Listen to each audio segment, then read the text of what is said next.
9.4 Angle Sum Theorem. I can use the Angle Sum Theorem to solve for missing angles. Excellent. And can you all use the Angle Sum Theorem to solve for missing angles? Yes. Thank you, Kanya. Kanya, could you tell us what the Angle Sum Theorem is? Parentheses n minus 2 times 1. If you don't have this memorized already, you need to get it memorized by the time you're done with this assignment, okay? You have to know that by heart. Quick reference. A, polygons. How many sides must a polygon have?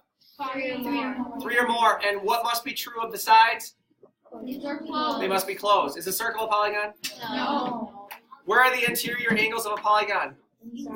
Where are the exterior angles?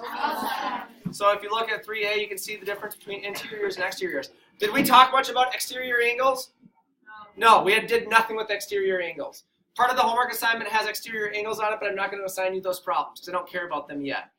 Angle sum theorem, it is very important. We know that all polygons have an interior angle sum that is a multiple of 180. Okay, so you guys, a triangle has an angle sum, an interior angle sum of what? 180. 180. And now every single time we add a side to a triangle, we add how many degrees? 180. So if this is 180 for all of the interior angles, now we have a four-sided shape. What's the interior angle sum? 360. 360, because here we had 1, 2, 3 lines. Here we have 1, 2, 3, 4 lines. What's the next one going to be?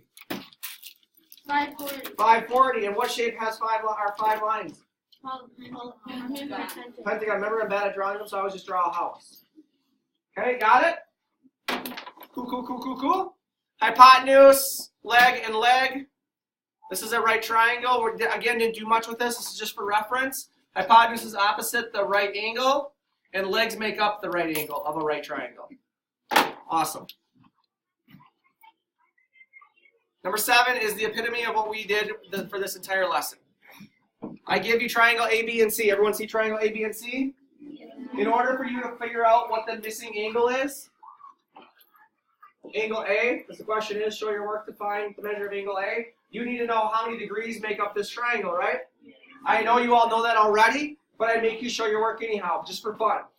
So we use the angle sum formula in our T-chart, which is what again? What does the angle sum formula go? So n minus 2 times 180. The n would be the number of sides. So how many sides does a triangle have? 3. So what's 3 minus 2 times 180? 180. Now that we know that this triangle right here measures 180 degrees, we can take 180 and we can subtract this 41 and we can subtract this 90, right? And whatever's left over is our missing angle. Now, a lot of you probably like doing this better. Instead of doing 180 minus 41 minus 90, you might do 180 minus this plus this. What's 41 plus 90? 131. And so 180 minus 131 is going to give you 49 degrees. I don't care which way you do it. A lot of you probably prefer this way because you can use your calculator and it doesn't get to be this huge long number sentence like we have up above.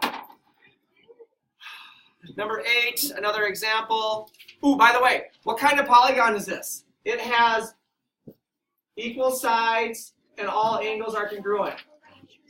No, it's not a right. I don't see a right angle in there.